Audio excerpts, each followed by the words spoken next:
Bonsoir à toutes et à tous et bienvenue sur El Maghrebia. Excusez-nous pour cette dizaine de minutes de retard. Malheureusement pour des raisons techniques, nous ne pourrons pas vous diffuser d'images ce soir. J'en suis confus, j'espère que vous allez bien. L'actualité, nous allons revenir donc sur il y a 4 ans maintenant démissionné. C'était la chute de l'ancien chef d'État, plus de 20 ans au pouvoir, plusieurs générations entre le 27 avril 1999 et le 2 avril 2019, plusieurs générations ont eu comme chef d'État, comme président Abdelaziz Bouteflika. On va revenir bien évidemment sur ces 4 années qui ont passé. Dans un premier temps, on va essayer de comprendre est-ce que le peuple algérien est toujours sous l'ère de Bouteflika. On essaiera aussi de faire un bilan maintenant depuis 4 ans. Est-ce qu'il y a une réelle nouvelle Algérie? Quels sont aussi les acquis? Car le temps a passé, mais le peuple est toujours en quête de cette indépendance de dignité, de citoyenneté, mais aussi de liberté en tout genre. On a vu encore cet après-midi plusieurs images des tarifs qui dépassent, qui sont hors normes, notamment au niveau de certains de produits de première nécessité. C'est un record. On a vu des oignons, par exemple, à 400 dinars le kilo. C'est un record selon les villes. On en parlera avec nos invités dans quelques instants. On parlera bien évidemment de ce pouvoir qui est là maintenant depuis 4 ans. Les dernières signatures, je vous le disais, il y a effectivement ces tarifs. Chaque année, on le rappelle que même sous l'ère d'ailleurs d'Abdelaziz Bouteflika, il était question qu'on retrouve et que les Algériens retrouvent des tarifs accessibles. Pas de spéculation, pas de pénurie, mais le pays est toujours dans la même dynamique. Et puis les dernières signatures, les dernières marques en date, c'est bien évidemment les 3 ans fermes pour Hassan El-Qadi. C'est encore Mohamed Tajadid qui vient d'être donc interpellé chez lui du côté d'Asfoun par exemple. Donc on va y revenir ce soir avec nous sur le titre de l'émission 4 ans après la démission, la chute. On va y revenir avec nos invités. Toujours ce fossé entre le pouvoir et le peuple d'un côté. Avec nous pour en parler, cadre du fils Badreddine Guelfa, bonsoir. Salam alaikum, merci pour l'invitation. Alaykoum salam, merci d'être parmi nous, Badreddine Guelfa. Le docteur Mohamed Lamine Chebane, militant politique de tout temps, il est avec nous. Mohamed Lamine Chebane, il va venir nous rejoindre. Lias Jebaili, ingénieur économiste, militant politique, hirakiste. Lias Jebaili, est-ce que vous êtes avec nous? Je vous vois sur l'écran de retour. Bonsoir, Lias. Bonsoir, Chamen, pour votre invitation. Mes salutations à monsieur Guelfa et à le docteur monsieur Chebane. Merci à vous. Allez, sans plus tarder, place aux invités. Badreddine Guelfa, on va commencer par vous. On donnera la parole à Mohamed Lamine Chebane dans un instant. La signature aussi, malheureusement, et l'échec, j'ai envie de dire, parce que là, c'est un échec. Les Algériens et les Algériennes sont en train de vivre un Ramadan encore très difficile. On a vu le quotidien, c'est aussi de se liberter, de se nourrir, de se soigner. En tout cas, la situation est très difficile en termes de pouvoir d'achat. On a vu des tarifs qui n'ont pas de nom, j'ai envie de dire, même l'oignon, qui est un produit très utilisé en Algérie, est aux alentours de 250, 300, voire 400 dinars le kilo. Badreddine Guelfa, c'est pour moi? Oui. Ah, c'est pour moi. Encore une fois, merci pour l'invitation. Je salue tous les invités à travers vous, tous les téléspectateurs qui suivent l'émission d'El Maghrebia. Bon, si on parlait de ce mois de Ramadan, c'est vraiment pas la fête, je dirais, parce que ce qui m'a un petit peu fait sourire, on a vu une salade de fruits avec des oignons. Salade de fruits, le meilleur fruit c'était l'oignon parce que c'est le plus cher, à 400 dinars, à 300 dinars, c'est du jamais vu. C'est du jamais vu cette hausse des prix chez Agib, c'est incroyable. Les Algériens maintenant achètent un oignon, ou 2 tomates, ou un poivron. Vraiment, c'est incroyable. C'est la nouvelle Algérie, c'est l'Algérie de maintenant. Je n'ai vraiment rien à dire parce que qu'est-ce qui se passe en Algérie? Boudiaf disait où va l'Algérie? Moi je dirais où est l'Algérie? Où est l'Algérie? C'est incroyable. La vie, les Algériens n'arrivent plus à survivre, je dirais pas à vivre. Au point de vue, je ne parle pas de trucs politiques ou des militants, on y reviendra. Mais, alhamdoulilah, bon, malgré tout, on essaye de lever la tête un petit peu. Il y a la solidarité des Algériens qui est connue. Alhamdoulilah, les Algériens s'entraident malgré la pauvreté, malgré les Algériens s'entraident chouïa pour survivre. Mais jusqu'à quand? Là, la question est posée. Ça peut arriver, ça arrivera. Est-ce que quelque part, c'est voulu, est-ce que les luttes internes à le pouvoir ce qui est sûr, c'est qu'ils n'arrivent pas à gérer, je ne dirais pas à gérer l'Algérie, même à gérer la crise, ils n'arrivent pas. هذا هو الحال اليوم مع هذا نقولوا للجزائريين يعني صحة رمضانكم على كل حال. Et la suite de l'émission parlera. Justement, je m'arrête encore 2 minutes avec vous. Vous allez donner le ton parce que vous êtes d'abord un homme politique maintenant depuis plusieurs décennies et puis vous êtes en Algérie. Février de 2019, on se souvient la coupole d'Alger, ce cadre qui arrive pour annoncer le 5e mandat d'Abdelaziz Bouteflika. C'est la goutte qui fait déborder le vase. Les Algériens n'en peuvent plus. On connaît l'histoire, une histoire de pacifisme, de revendications, entre autres Daoula Madaniya, Machi Askaria, le départ de l'ancien chef d'État, mais surtout le changement de système. Est-ce qu'aujourd'hui, Badreddine Guelfa, vous qui connaissez ce pays, qui connaissez aussi ce pouvoir maintenant depuis plusieurs années, est-ce qu'on est toujours sous l'ère de Bouteflika selon vous? Je dirais on est toujours sous l'ère de ceux qui gouvernent depuis 62, parce que finalement, il y a un seul mandat, le mandat depuis 62, c'est le même. Bien sûr, avec des variantes. Il y a eu la variante désastreuse, la variante Bouteflika, bien sûr, et qui continue d'ailleurs. J'avais dit dans le temps, avant 2019, sur votre chaîne, attention, Minishab Ledi Yuhan, Karamto. Et comme vous le disiez il y a 1 minute, la goutte qui a fait déborder le vase, l'élément déclencheur, c'était la candidature d'un homme mort, d'un homme qui ne savait même pas où il était. Et ce qu'il y a de bien dans cette affaire, la candidature de Bouteflika a arrête et maintenant le commun des mortels des Algériens, le citoyen lambda, le jeune, même l'enfant, ceux qui gouvernent à peu près, ceux qui gouvernent l'Algérie. Donc la vitrine civile, elle a sauté avec Bouteflika et elle continue. L'homme, elle ne sert absolument plus à rien. Donc le régime, c'est toujours le même. Bouteflika, quand il était venu en 99, c'était la grande imposture, comme disait Benchikou.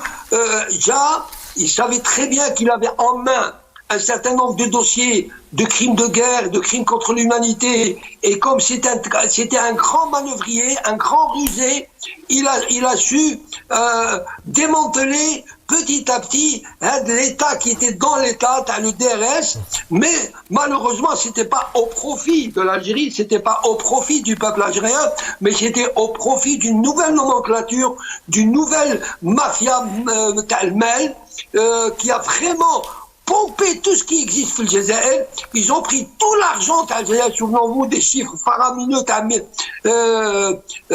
1500 milliards de dollars ou 1000 milliards de dollars qui est parti en fumée avec tous les achats qu'ils ont fait en Espagne, au Canada, aux États-Unis, au détriment bien entendu de l'Algérie, le Jazair et Lyon.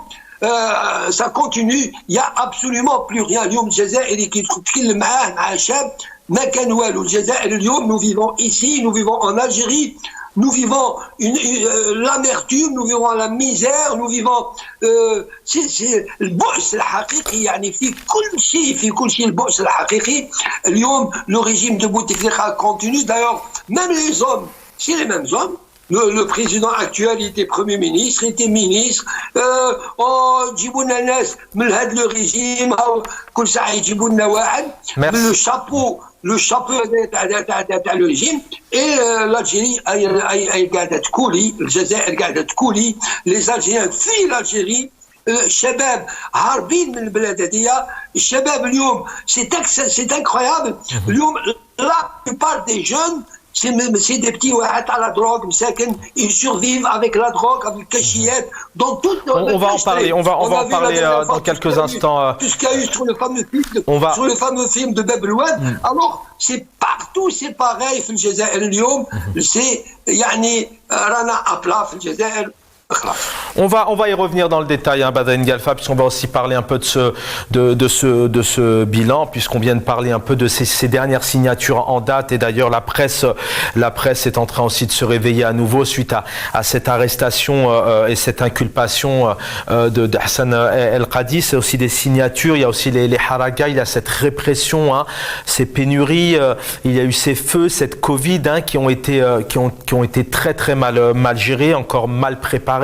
Puisque même 2 années après, sur la 3e vague, on a vu l'état chaotique, hein, du système de santé. Elias Djebaili, pareil peut-être d'abord pour revenir un peu, il y a 4 ans, donc le 2 avril 2019, démissionnait. C'était la chute, démissionnée forcée, hein, par le peuple de Abdelaziz Bouteflika. Alors on peut rappeler, si mes souvenirs sont bons, que la dernière fois que les Algériens ont entendu leur chef d'État, leur président, c'était en mai 2012, quelques mois avant son AVC, et il est resté au pouvoir jusqu'en 2019. Donc imaginez-vous par exemple dans un pays européen où le peuple n'entendra pas son président s'exprimer pendant plusieurs années. Elias Djebaili, est-ce qu'on est l'Algérie aujourd'hui selon vous? Question très simple et assez directe, est-ce qu'elle est toujours sous l'ère de Bouteflika? Certains disent tout de même que c'était mieux avant, parce que c'est quoi? Parce que c'est pire aujourd'hui, ou voilà, avoir un peu votre vision des choses. Je rejoins Monsieur Guerfa quand il dit que l'Algérie elle est fil boss, c'est-à-dire dans la pauvreté, dans une précarité sans nom. L'Algérie elle chavire, l'Algérie souffre en silence, l'Algérie sombre de plus en plus. Nous n'avons jamais connu des temps, je veux dire, aussi magnifiques, des temps très, très, très, très préjudiciables pour le peuple algérien. C'est la répression, pas de liberté, la pauvreté, la précarité, la crise économique, l'émigration clandestine, el harga, le beauté, c'est-à-dire même la destruction du tissu social algérien. C'est ça ce qui est grave, la destruction du tissu social qui fait office de cette nation a été détruit par ce régime. J'ai toujours dit, parce que vous avez évoqué, vous avez fait allusion à l'article 102, la vacation du pouvoir, qui a provoqué la démission de Bouteflika. Mais Bouteflika, il est parti, Bouteboul qui a repris. Mais c'est la même chose. Le régime est toujours le même. La nature du régime est toujours la même depuis 62. C'est des transmissions qui se font des fois en douceur, des fois forcées, mais le régime, in fine, est toujours le même. Et qui souffre, c'est le peuple algérien. Qui souffre, qui est le peuple algérien. Là, on parle du mois de Ramadan. L'oignon qui est arrivé à 250, 300 dinars, la tomate, elle est chère. Je veux dire, le panier de la ménagère, il a du mal à être rempli. Dans un pays qu'on dit, il est riche. Récemment, Tebboune, il dit quoi? Nous avons 60 milliards de dollars. Il vante les 60 milliards, c'est une réserve de change. Mais une réserve de change, c'est quoi? On n'a pas de dette extérieure. Ça, c'est sur le plan de la macroéconomique.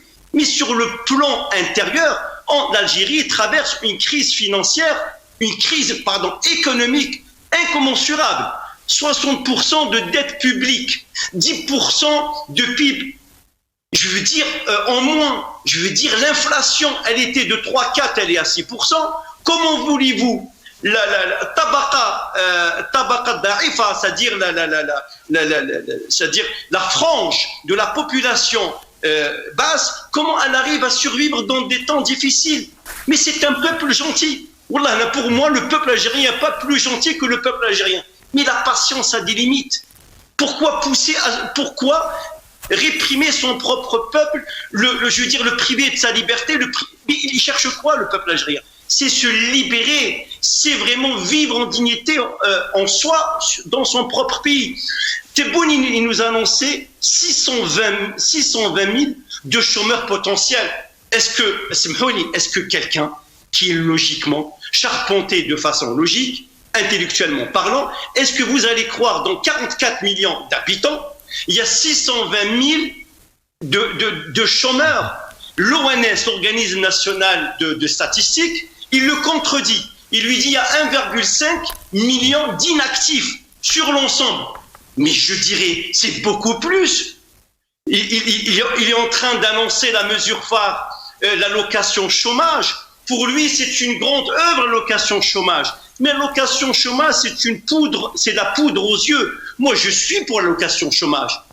C'est normal. On n'a pas envie de nos propres compatriotes avoir la tête sous l'eau. Mais si vous voulez réussir cette allocation chômage, il faut qu'elle s'inscrive dans un cadre global de création d'emplois, d'investissement. Est-ce qu'il y a création d'emplois? Depuis qu'il est là, est-ce qu'il y a création d'emplois? Non. Est-ce que vous avez vu une société étrangère qui vient investir réellement et laisser son argent réinvestir? Il n'y a rien. Donc tout ça, la répression, tout ça, celui qui parle, on l'emprisonne, celui qui fait une publication disant que le coût de la viande, il a augmenté en prison, on vit les moments les plus durs, les plus sombres de l'Algérie post-indépendante. C'est pire que Bouteflika. C'est pire. Bouteflika, il a profité de cette rente, et je rejoins M. Guelfa quand il dit, parce que Bouteflika, il est rusé. Donc, au fait, pour pousser un peu, pour titiller le DRS et les généraux, il a essayé de mettre fin et pousser à la retraite certains généraux en s'appuyant sur une oligarchie économique puissante sur laquelle pour faire avancer. C'est ça, c'est pour ça qu'il a... Je reviens à vous, Ilyes Jebaili. Alors, je ne sais pas si on a réussi à joindre Mohamed Lamine Chibane, peut-être. Très bien. Donc, le docteur Mohamed Lamine Chibane va venir nous rejoindre. Badreddine Guelfa, donc on l'a compris, vous pouvez revenir sur des éléments peut-être de bilan. On a compris tout de même, de par d'ailleurs à chaque fois les uns et les autres, vos interventions, on comprend que c'est de pire en pire, notamment en termes de liberté, de répression. Qu'est-ce qui fait peut-être que d'un côté on est tout de même ce chef d'État, ce président, peut-être une personne installée pour certains, qui est là dans une nouvelle Algérie, qui est là à recevoir toutes ces limousines, ces représentants, toute cette diplomatie maintenant depuis plusieurs mois, toutes ces annonces. On ressent tout de même d'un côté une certaine peut-être volonté ou pas, mais en tout cas il y a des messages qui sont passés, et d'un autre on a effectivement ces images qui parlent d'elles-mêmes. Quel est le jeu du pouvoir là-dedans, j'ai envie de dire? Pourquoi avoir ces messages d'un côté et puis d'un autre côté on voit ce peuple tout de même à vivre au quotidien dans des difficultés qui sont de plus en plus graves, notamment en termes de liberté, de pouvoir d'achat, d'économie?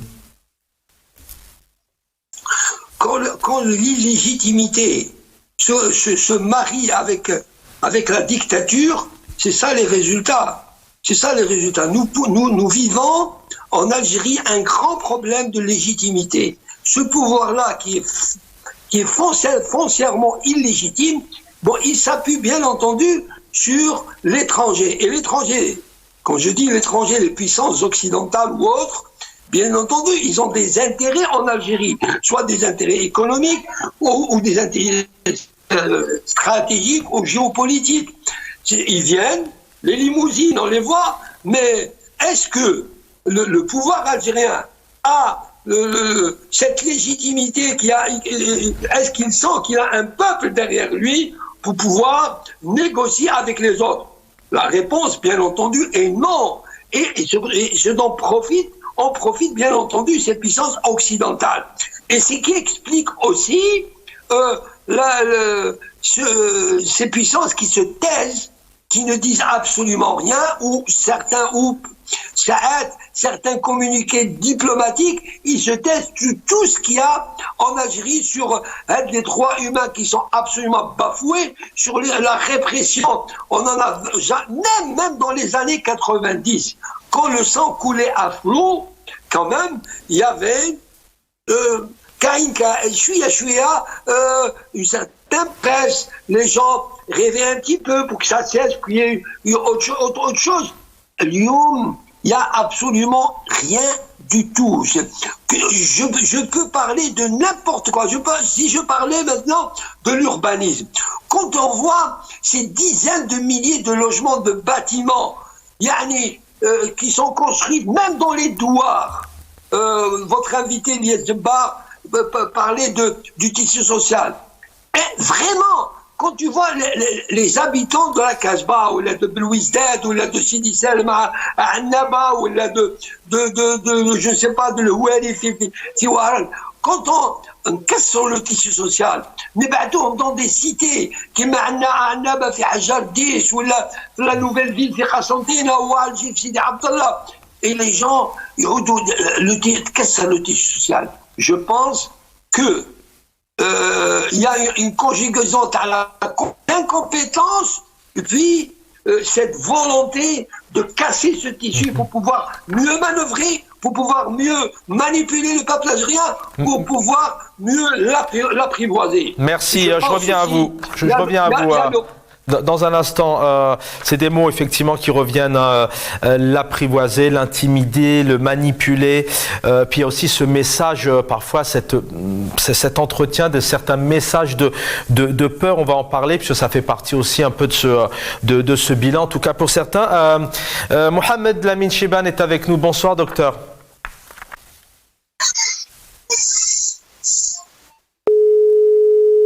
Ah, malheureusement. Je crois qu'on vous a perdu, docteur, vous m'entendez? Voilà, on vous a perdu, on va essayer de vous retrouver. Badaline Galfa, je vous laisse terminer un peu ce que vous étiez en train de dire avant de retrouver Lies Jebali, peut-être. C'est pour moi? Je ne sais pas, peut-être vous laissez terminer votre propos. Voilà. Il y a autre chose aussi. J'ai l'impression que le 22 février 2019, quand le peuple algérien a retrouvé sa dignité, a retrouvé son courage, a retrouvé son unité, a retrouvé Silmiya, j'ai l'impression qu'il y a une volonté réelle d'idlal le Shab. Je me souviens qu'un de mes connaissances, certains services, قالوا بالكلمة الواحدة قالوا تقبلوا بالذل وما تهدروش تقبلوا بالذل وما تهدروش. Quand tu vois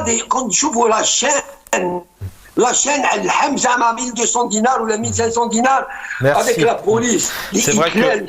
Quand on voit un sachet de lait qui n'a de lait que le nom, Hitler, le Chab. Quand tu vois toutes ces chaînes, Hitler, الرغبة الحقيقية باش يرجعوا الشعب كما قال سي عبد الحميد مهدي رحمه الله إلى بيت الطاعة باش يقبل بهذا الشيء. Mais le retour de Manivelle, attention, et le retour de Manivelle. On va terminer là-dessus, effectivement, on va l'évoquer avant la fin de l'émission sur ce retour de Manivelle, puisque c'est vrai qu'à chaque fois le peuple s'est imposé, notamment on se souvient d'octobre 88. Alors je vais juste demander à mes collègues, s'il vous plaît, de me couper l'oreillette. Alors est-ce que nous avons le docteur Mohamed Lamine Chibane avec nous? Alors, il devrait nous rejoindre. Oui, docteur. Je vous suis. Bonjour, salam. Merci, alaykoum salam. Merci aux équipes en régie. Docteur, c'était la première question, mais c'est aussi la question est liée. Est-ce qu'on est encore sous l'ère de Bouteflika avec à l'époque déjà des grosses difficultés pour le peuple algérien? Et d'ailleurs, je ne vais pas le cacher, on a récupéré quelques images sur vos réseaux sociaux, notamment autour de ces tarifs en ce mois de Ramadan. C'est lié en fait. Est-ce qu'aujourd'hui on est toujours sous un bilan catastrophique, peut-être un échec économique, un pouvoir d'achat? Est-ce qu'on est vraiment toujours sous l'ère de Bouteflika 4 ans après sa démission, sa chute même, hein? Parce qu'à la base, on rappelle aux téléspectateurs qu'il souhaitait un 5e mandat. Oui, Chaben, salam alaikum. Et je salue à travers vous toute l'équipe d'Al Magharibi Al Habiba. Je salue vos invités, vos honorables invités, Silias Jbeili, Ould Khanchla, aussi Badreddin Guerfa, Ould Shart. Et moi, je vous appelle de Ilm Lila. Et effectivement, si Chaben, c'est une situation qui est vraiment déplorable. Et pour résumer, permettez-moi de vous lire 3 citations qui en disent beaucoup. Albert Einstein dit la folie, c'est de faire toujours la même chose et de s'attendre à des résultats différents. Et vous avez Albert Camus quand il dit si l'homme échoue à concilier la justice et la liberté, alors il échoue à tout. Quant à Montesquieu, il dit il n'y a point de plus cruelle tyrannie que celle que l'on exerce à l'ombre des lois avec les couleurs de la justice. Et ben voilà, nous sommes là, impuissants, comme l'a bien dit Silias aussi Badreddin, qui ont vraiment donc donné un tableau négatif, catastrophique de la situation, où on voit la flambée des prix des produits alimentaires et des produits pharmaceutiques qui se font rares, et c'est malheureux. D'un point de vue politique, peut-être. Oui. Docteur, d'un point de vue politique, peut-être, qu'est-ce qui fait que les Algériens continuent à être sous la même ère de l'ancien chef d'État qui a été au pouvoir pendant 20 ans et qui, je le rappelle, souhaitait encore un cinquième mandat. Certains d'ailleurs parlent d'un putsch, notamment son départ lié à l'armée. On a bien compris que c'est le peuple qui l'a fait clairement démissionner. Mais c'est quoi? C'est parce que cette Algérie il y a toujours cette chape de béton avec l'armée. C'est toujours cette emprise militaire qui est là. Pourquoi les Algériens n'arrivent pas justement à se sortir de ce fossé? Écoutez, c'est Chaben, c'est pas facile. Bouteflika disait l'Algérie c'est moi, je suis l'incarnation du peuple. Et c'est assez violent d'ailleurs. Oui. Il a exercé son pouvoir durant plus de 20 ans, sans être inquiété. Et puis on a vu la fin. On a vu كيف كانت الخاتمة بتاعه للأسف يعني. Le Hirak est venu, si Chaben, lui qui a rassemblé tous les courants politiques. Le Hirak, le Barouk, qui est venu pour espérer combattre cette injustice, ce pouvoir totalitaire, ultra-policier, la dilapidation du trésor public. Malheureusement, c'était une petite récréation, comme c'était la récréation en 88, lors des événements d'octobre 88. Malheureusement, nous sommes là, une presse muselée qui passe, certains journaux qui passent de la référence à la révérence, comme l'a dit un journaliste. Malheureusement, c'est une situation qui est vraiment très critique et sincèrement, s'il n'y a pas réellement que l'État, le pouvoir algérien tisse des liens avec cette opposition crédible, pas l'opposition non crédible, pas les pseudo-islamistes ni les pseudo-démocrates, avec la véritable opposition et que tout le peuple connaît cette opposition, celle qui était au Hirak. Et là, justement, on pourrait avancer. Sans cela, ça va encore aller de mal en pis, mon ami Chadel. Merci, docteur Ilyes Djebaili. On est c'est le changement dans la continuité. Je voudrais qu'on évoque, il nous reste une petite quinzaine de minutes à tous les trois, les perspectives maintenant. On a vu cette révolution. Il y a tout de même des acquis. Bien évidemment, elle n'est pas de la même ampleur fut un temps, notamment dans février 2019 et les mois qui ont suivi. C'est ça aussi peut-être aujourd'hui la solution. Est-ce que vous ressentez tout de même que c'est quelque chose qui est en train de bouillonner, que que c'est pas terminé tout de même, et qu'à un moment donné le peuple, comme l'a fait en 88 par exemple, retrouvera les pas de la rue pour justement continuer à revendiquer ce changement de système? Absolument, Chadel, rien n'est terminé. J'attire votre attention que grâce au Hirak, grâce à la révolution pacifique, Silmiya, qui a fait tomber Bouteflika. Il faut le mettre, il faut le mettre dans la tête que le Bouteflika, il a été poussé, je sais pas, par le Gaïd Salah, parce qu'en activant l'article 102, la vacation, non, c'est le Hirak, c'est le vrai Hirak du 19 février 2019, c'est lui qui a poussé, qui a mis fin au 5e mandat Bouteflika. Donc ça, c'est un acquis. Le deuxième acquis, c'est la maturité. C'est-à-dire que le peuple algérien est devenu plus mature que jamais. C'est-à-dire, il comprend maintenant, il sait ce qu'il veut. Il est capable de construire son propre pays.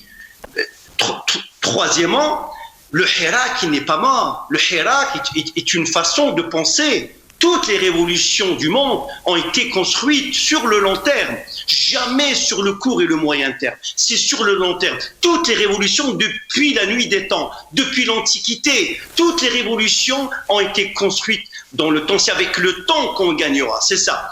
Les perspectives, c'est très simple. Maintenant, il faut qu'on arrive à trouver une vraie opposition. Moi, je dirais, il faut politiser le mouvement, le Hirak. Il faut le politiser. On a créé un certain temps cette horizontalité qui a du mal à avancer. Oui, on peut la rendre verticale avec une décision collégiale. Voilà, c'est ça. Maintenant, créer une transversalité, une passerelle entre les compatriotes à l'intérieur du pays et la diaspora. J'attire votre attention que Tebboune, il va venir il va venir à Paris au mois de mai.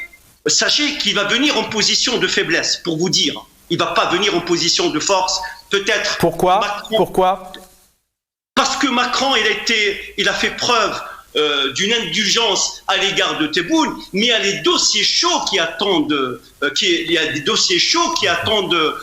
Tebboune. Le premier dossier, c'est quoi? C'est la question d'Al Haraga. Macron, il va lui mettre ça sur le dossier. Deuxièmement, la rente mémorielle. Troisièmement, la position française sur le conflit du Sahara occidental. Ça va être évoqué et plein d'autres dossiers. Et aussi, je dis aussi, peut-être Tebboune, avec ses conseillers, ils vont essayer de demander à Macron de museler l'opposition, la vraie opposition, celle qui se trouve à la place de la République et non celle qui était au colonel Fabien. Merci. Voilà. Merci Ilyes Djebaili. J'espère avoir le temps, une petite minute peut-être, revenir vers vous. Badreddine Guelfa, vous l'évoquiez il y a quelques instants, il y a cette opposition, d'ailleurs même les partis politiques dits d'opposition, mais qui sont au sein du Parlement, et même ceux qui rejoignent le pouvoir, on les entend quasiment plus en fait. On se rend compte tout de même que c'est le seul et unique pouvoir autour du président de la République qui dirige. On n'entend aucun député, même de ce côté-là, et encore moins, je vais pas passer encore des minutes à le dire, mais on voit ce champ syndical, médiatique, politique quand même, qui est associatif, qui est fermé aujourd'hui. La diaspora diaspora, c'est une chose, il y a tout de même une grande liberté de pouvoir s'exprimer. Mais en Algérie, aujourd'hui, quelles sont les issues pour donner de l'espoir tout de même, puisqu'on sait qu'Alger est fermé, l'Algérie est fermée à la manifestation, à l'organisation de partis politiques, à l'expression?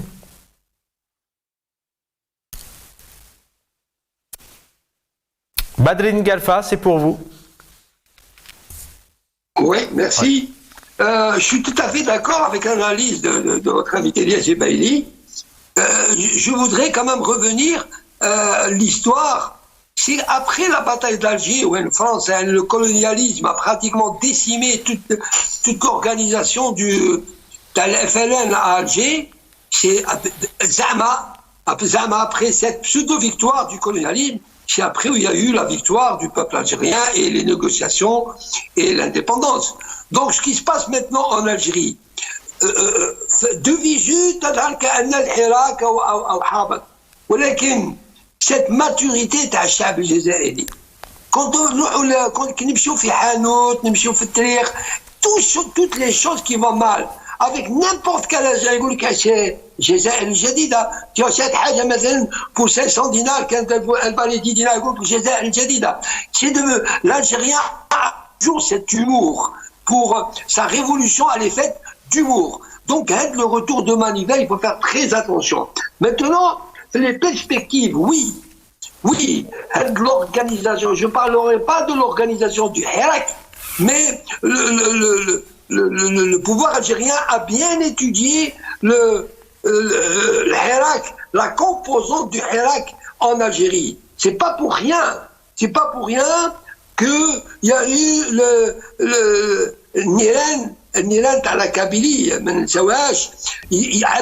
شكون يراو موجودين في الجزائر اليوم quand on voit مثلا القاضي le journaliste qui est مضروب 5 سنين dans deux مش نافذة c'est la liberté c'est la symbolique تاع la presse libre quand on voit un Jadid qui est la répression c'est un jeune poète c'est tout ce génie d'Al-Shabab al-Jazairi, les Madro. Quand on voit un Ali Belhaj, dont on parle peu malheureusement, l'Iraou Madro depuis il représente. D'ailleurs, laissez-moi vous dire que le représentant en Europe, le général Nazar, il chauffe un vidéo Qdima, dans un quartier populaire en Algérie, où il يقدمها اليوم على اساس كانها تاع اليوم داخله في لا لوت دي كلان تاع le pouvoir. La lutte des clans تاعهم ça ne nous intéresse pas. Ce qui nous intéresse nous c'est en tant que peuple qui فاش هاد اللي يتكلم عليها سيلياس تاع لو تروك فيرتيكال باش نرجعوا له. ما كاش une solution في البلاد tant que l'opposition لازم l'opposition لازم نكونوا صراحه مع انفسنا. لازم l'opposition تكون عندها une base sociale كبيره بالبزاف دونك معروفين عند الشعب الجزائري كما قال سي محمد لامين شيبان معروفين لي كومبوزونت اللي عندهم une base sociale c'est avec ça avec tout cette composante politique اللي موجوده اللي عندها une base qu'on pourra faire quelque chose pour le bien de ce peuple algérien. اليوم أنا j'ai toujours cet espoir بلي راهو هاد la jeunesse déprimée cette jeunesse اللي راهي تهرب cette jeunesse اللي راهي في la drogue cette jeunesse اللي راهي في المشاكل الكل c'est la jeunesse هذه اللي راح يخرج l'espoir c'est le retour de manivelle راح يجي من هاد الشباب اليوم لازم نشوفوا مام لي زاكي دو 88 راهم قاعدين يتراجعوا عليهم مش لي زاكي تاع دوك لي زاكي مش تاع 2019 تاع 88 ils veulent revenir à la chape de plomb ولكن اليوم en 2023 avec tous les réseaux sociaux avec le monde qui est devenu un village je crois que c'est une question de temps c'est une question تاع وقت et le peuple finira Inch'Allah par avoir le dernier mot pour construire, Inch'Allah, son pays sur les règles de la justice, de la liberté, de la démocratie, de l'équilibre des pouvoirs. Merci, cher Badreddine Galfa. Docteur Mohamed Lamine Chibane, on va terminer l'émission avec vous. C'est vrai que dernière en date, on a vu un remaniement ministériel avec des anciennes figures politiques qui étaient déjà là de 96 à 99 qui sont revenus notamment du RND. Donc c'est vrai que ce sont quand même des éléments, même si on se pose cette question, est-ce que l'Algérie est toujours sous l'ère de Bouteflika?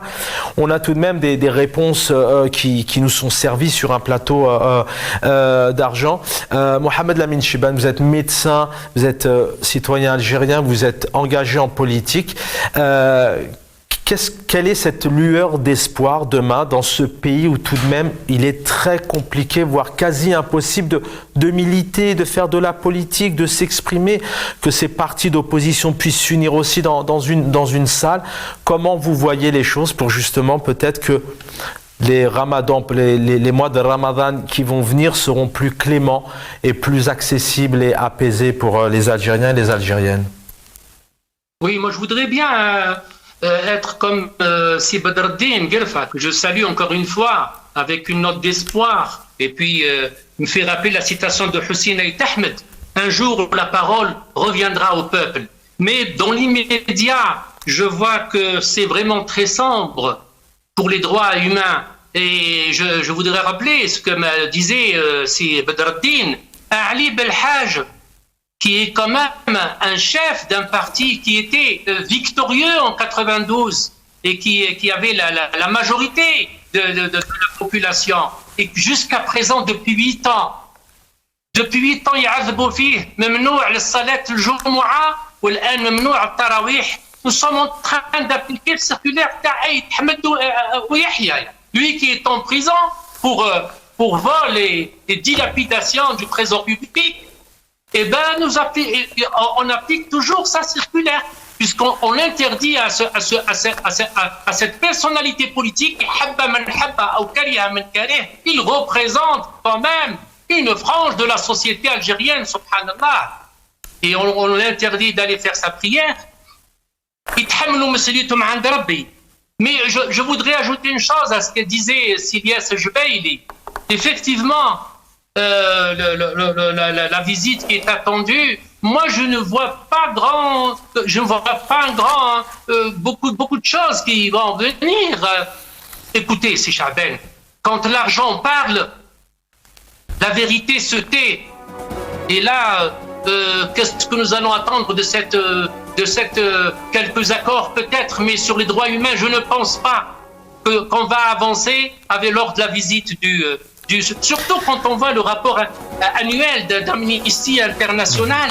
Le dernier rapport, il a dressé un tableau très sombre de la situation des droits humains en Algérie. Merci docteur, effectivement. Donc, vraiment, nous vivons une situation, même le rapport Fraser de 2022, l'Algérie est considérée comme l'un des régimes les plus autoritaires dans le monde. Merci docteur, effectivement on en a longuement parlé malheureusement sur nos plateaux car on aimerait aussi parler d'autre chose, mais vous le savez, malheureusement en Algérie tous les jours ce sont des procès et des arrestations. La dernière en date donc c'est Mohamed Tadjadid qui a été donc arrêté chez lui à Asfoun. Voilà, 4 ans après la chute, la démission d'Abdelaziz Bouteflika, le fossé entre pouvoir et le peuple s'intensifie. Merci à l'équipe en régie que je salue. Badreddine Guelfa, merci d'avoir été avec nous. Docteur Mohamed Lamine Chibane et Ilyas Jebaili. Dans un instant, l'édito de Jamaldine Benchenouf. Bonne soirée.